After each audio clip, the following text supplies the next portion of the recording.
Ang Babylonia ay gagamitin ng Panginoon bilang espada para parusahan ang Israel.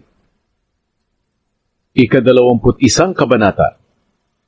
Sinabi sa akin ng Panginoon, Anak ng tao, humarap ka sa Jerusalem, at magsalita ka laban sa Israel at sa mga sambahan nito. Sabihin mo sa kanila, na ako ang Panginoong Diyos ang nagsasabi nito.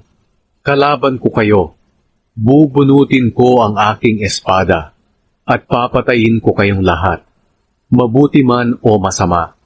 Oo, papatayin ko kayong lahat, mula sa timog hanggang sa hilaga, at malalaman ng lahat na ako ang Panginoon.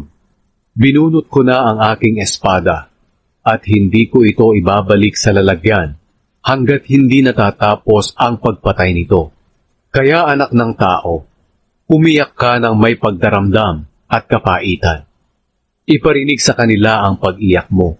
Kapag tinanong kanila kung bakit ka umiiyak, sabihin mong dahil sa balitang lubhang nakakatakot, nakakapanghina, nakakayanig, at nakakahimatay. Hindi magtatagal at mangyayari ito. Ako ang Panginoong Diyos, ang nagsasabi nito.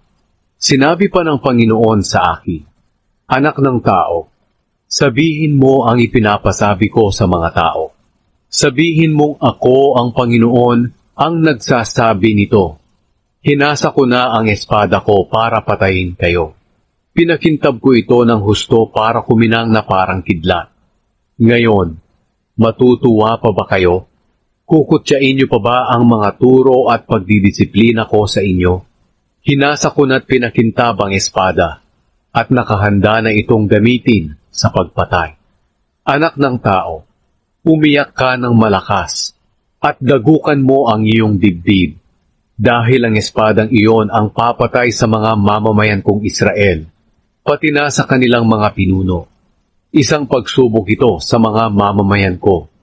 Huwag nilang iisipin na hindi ko gagawin ang pagdidisiplinang ito na kinukutya nila. Ako ang Panginoong Diyos, ang nagsasabi nito. Kaya anak ng tao, sabihin mo ang ipinasasabi ko sa iyo. Isuntok mo ang iyong kamao sa iyong palad sa gali, at kumuha ka ng espada at itaga ito ng 2 o 3 ulit. Ito ang tanda na marami sa kanila ang mamamatay sa digmaan.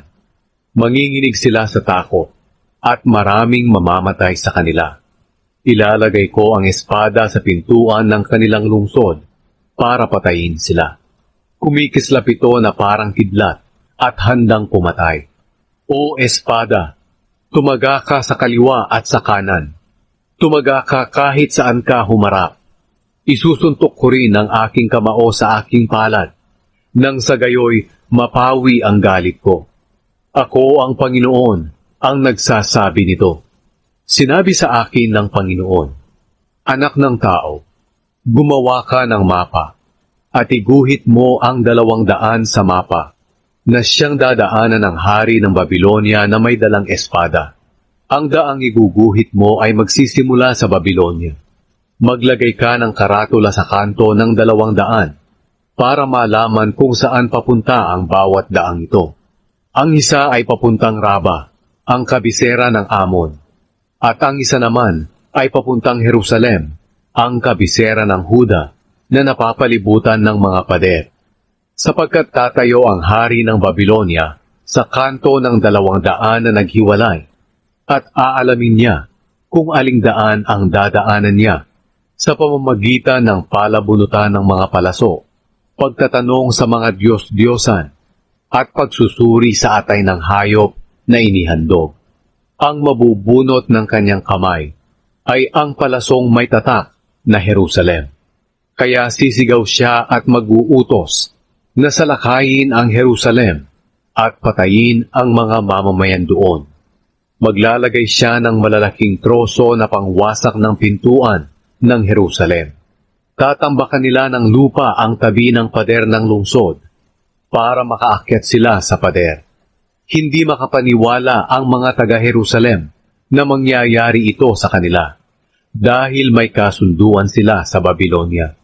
Pero ipapaalala ng hari ng Babylonia ang tungkol sa kasalanan nila, at pagkatapos ay dadalhin silang bihag. Kaya ako, ang Panginoong Diyos, ay nagsasabi, ang inyong kasalanan ay nahayag, at ipinakita ninyo ang inyong pagiging rebelde at makasalanan. At dahil sa ginagawa ninyong ito, ipapabihag ko kayo. Ikaw na masama at makasalanang pinuno ng Israel, dumating na rin ang oras ng pagpaparusa sa iyo. Ako, ang Panginoong Diyos, ay nagsasabi, alisin mo ang turban at korona mo, dahil ngayon magbabago na ang lahat. Ang mga hamak ay magiging makapangyarihan, at ang mga makapangyarihan ay magiging hamak. Wawasakin ko ang Jerusalem. Hindi ito maitatayong muli hanggang sa dumating ang pinili ko na maging hukom nito. Sa kanya ko ito ipagkakatiwala. At ikaw, anak ng tao, sabihin mo sa mga taga-Amon na humahamak sa mga taga-Israel na ako ang Panginoong Diyos ang nagsasabi nito sa kanila. Ang espada ay handa ng pumatay. Pinakintab ko na ito at kumikislap na parang kidlat. Hindi totoo ang pangitain nila tungkol sa espada. Ang totoo, handang-handa na ang espada sa pagputol ng leeg ng mga taong masama. Dumating na ang oras ng pagpaparusa sa kanila. Ibabalik ko kaya ang espada sa lalagyan nito nang hindi ko kayo napaparusahan? Hindi, parurusahan ko kayo sa sarili ninyong bansa, sa lugar na kung saan kayo ipinanganak.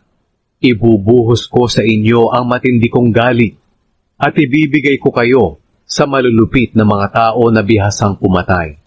Magiging panggatong kayo sa apoy at ang inyong mga dugo ay mabubuhos sa inyong lupa at hindi na kayo maaalala pa. Ako ang Panginoon ang nagsasabi nito.